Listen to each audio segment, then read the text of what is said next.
জুবিন গাৰ্গে একমাত্ৰ নিজৰ স্বাৰ্থৰ কাৰণে তেওঁৰ অনুৰাগীসকলক ব্যৱহাৰ কৰিছে হয় ঠিকই শুনিছে আপোনালোকে কণ্ঠশিল্পী জুবিন গাৰ্গে একমাত্ৰ তেওঁ নিজৰ স্বাৰ্থৰ কাৰণে নিজৰ লাভালাভৰ কাৰণে তেওঁক ভাল পোৱা মনে প্ৰাণে ভাল পোৱা অনুৰাগীসকলক ব্যৱহাৰ কৰিছে এই ভিডিঅ'টোত মই গোটেই কথাখিনি আপোনালোকক জনাম যে আসলে কিয় মই তেনেকৈ ক'লো এতিয়া বহুতৰ হয়তো খং উঠি গৈছে কাৰণ জুবিন গাৰ্গৰ ওপৰত বেয়াকৈ মন্তব্য দিয়াৰ লগে লগে জুবিন গাৰ্গৰ ওপৰত কিবা এটা কথা কোৱাৰ লগে লগে জুবিন গাৰ্গৰ বহুতো তেনেকুৱা অনুৰাগী থাকে যিসকল অনুৰাগীয়ে জুবিন গাৰ্গৰ ওপৰত কিবা এটা কোৱাৰ লগে লগে তেওঁলোকে খং উঠে জুবিন গাৰ্গে কিবা এটা বেয়া কাম কৰিছে সেই বেয়া কামটোৰ ওপৰতো যদি কোনোবা মাত দিয়ে জুবিন গাৰ্গক যদি কোনোবা অনুৰোধ জনায় যে জুবিন গাৰ্গ ডাঙৰীয়া আপুনি এই কামটো নকৰিব আপুনি এই কামটো কৰিলে আমি আপোনাৰ বেয়া লাগে বা আমি কেতিয়াও নিবিচাৰো আপোনাৰ দৰে এজন সংগীত শিল্পী এনেকুৱা কিবা এটা কৰক আপুনি এই কামটোৰ পৰা আঁতৰি থাকক তেতিয়াও কিছুমান এনেকুৱা অন্ধভক্ত থাকিব সেই অন্ধভক্তখিনি আহি তাৰ কমেণ্ট বক্সত ক'ব যে জুবিন গাৰ্গে কৰিছে তোৰ তাতে কি হ'ল তোৰ পইচা দি জুবিন গাৰ্গে কৰিছে নেকি এনেকুৱা ধৰণৰ মন্তব্যবোৰ আগবঢ়ায় আচলতে সেইবোৰ জুবিন গাৰ্গৰ অনুৰাগী প্ৰকৃত অনুৰাগী একেবাৰে নহয় সেইবোৰ হৈছে অন্ধভক্ত মানে জুবিন গাৰ্গে মিছাটো কৰিছে কিবা এটা ভুল কাম কৰিছে সেই ভুল কামটো কৰি থাকক জুবিন গাৰ্গ ধ্বংস হৈ গৈ থাকক তেওঁলোকৰ একো এটা ফৰক নপৰে আৰু যদি তেওঁলোকে প্ৰকৃত অনুৰাগী হয় জুবিন গাৰ্গক যদি সেই সকল ব্যক্তিয়ে সঁচাকৈ ভাল পায় তেতিয়াহ'লে জুবিন গাৰ্গে যেতিয়া কিবা এটা বেয়া কাম কৰে জুবিন গাৰ্গে যেতিয়া কিবা এটা বিপথে যায় কাৰণ মানুহ ন কেতিয়াবা ভুল হ'ব পাৰে কেতিয়াবা ভুল ৰাস্তাত মানুহ যাব পাৰে তেতিয়াই প্ৰকৃত অনুৰাগীজনে বাধা দিয়ে যে আপুনি দাদা এই কামটো নকৰিব কাৰণ আমি আপোনাক এইটো ৰূপত চাব নিবিচাৰো কাৰণ আপুনি আমাৰ অসমখনৰ গৌৰৱ ভাৰতখনৰ আপুনি গৌৰৱ গতিকে আপোনাক এইটো ৰূপত আমি কোনেও চাব নিবিচাৰো তেনেকৈ কয় কিন্তু অন্ধভক্তবোৰে জুবিন গাৰ্গৰ ওপৰত কিবা এটা ক'লে আহি কিনে তাতে গালি পাৰিব ধৰে যিসকলে ভালকৈ জুবিন গাৰ্গক ভাল ৰাস্তা এটা দেখুৱাই দিয়ে তেওঁলোককো আহি গালি পাৰে সেইসকল হৈছে অন্ধভক্তৰ ৰূপ সেইবোৰ হৈছে জুবিন গাৰ্গক ধ্বংস কৰা কিন্তু মেইন মানুহ সেই কথাখিনি আপোনালোকে মনত ৰাখক কথাখিনি কৰবাৰ পৰা কৰবাত গৈ পালো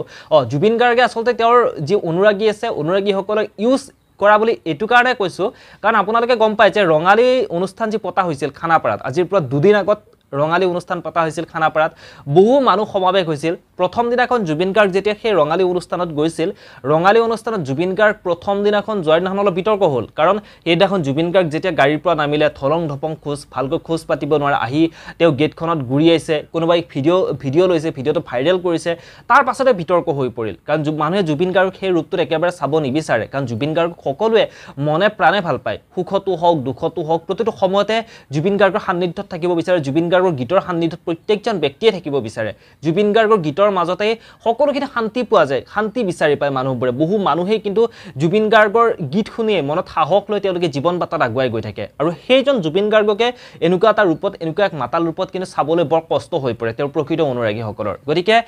ৰঙালীৰ প্ৰথম অনুষ্ঠানৰ দিনাখন জুবিন গাৰ্গে যিটো ৰূপত গৈছে সেই ৰূপটো যোৱা দেখি বহুতে কিন্তু মন্তব্য আগবঢ়াইছে তেওঁলোকৰ মনৰ কথাবোৰ জুবিন গাৰ্গক কৈছে কমেণ্ট বক্সত লিখিছে যে জুবিন গাৰ্গ ডাঙৰীয়া আপুনি এনেকুৱা নকৰিব সেইদিনাখন জুবিন গাৰ্গে তেওঁ গীত অনুষ্ঠান পৰিৱেশন নকৰিলে সংগীতৰ অনুষ্ঠান কিন্তু দ্বিতীয় দিনাখন যেতিয়া জুবিন গাৰ্গে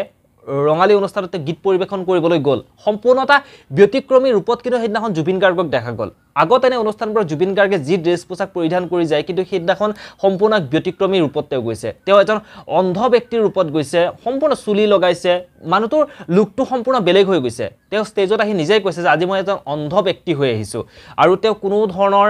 হুলস্থুল নকৰাকৈ কোনো ধৰণৰ অশ্লীল শব্দ প্ৰয়োগ নকৰাকৈ একদম শান্ত সমাহিতভাৱে অনৰ্গল তেওঁৰ সেই 90s যিবোৰ গীত আছিল সকলোবোৰ গীত তেওঁ মিক্স কৰি এফালৰ পৰা গাই যাব ধৰিলে আৰু দৰ্শকসকলেও কিন্তু জুবিন গাৰ্গৰ গীত শুনি সকলোৱে আনন্দ লৈ সকলোৱে সাপোৰ্ট কৰিলে সেইদিনাখন জুবিন গাৰ্গ এইজনহে প্ৰকৃত জুবিন গাৰ্গ এইজন জুবিন গাৰ্গকে আমি বিচাৰো বুলি কিনি সকলোৱে ক'লে কিন্তু সেই দৰ্শকসকল যি দৰ্শকসকলে জুবিন গাৰ্গৰ সেইদিনাখন সংগীত অনুষ্ঠান চাই আছিল তেওঁলোকে বুজিয়ে নাপালে আচলতে সেইদিনাখন জুবিন গাৰ্গৰ ওচৰে পাজৰে ঘূৰি আছিল দুই তিনিটাকৈ কেমেৰা সেই দুই তিনিটা কেমেৰাত বন্দী হৈ আছিল জুবিন গাৰ্গৰ নতুন যিখন সিনেমা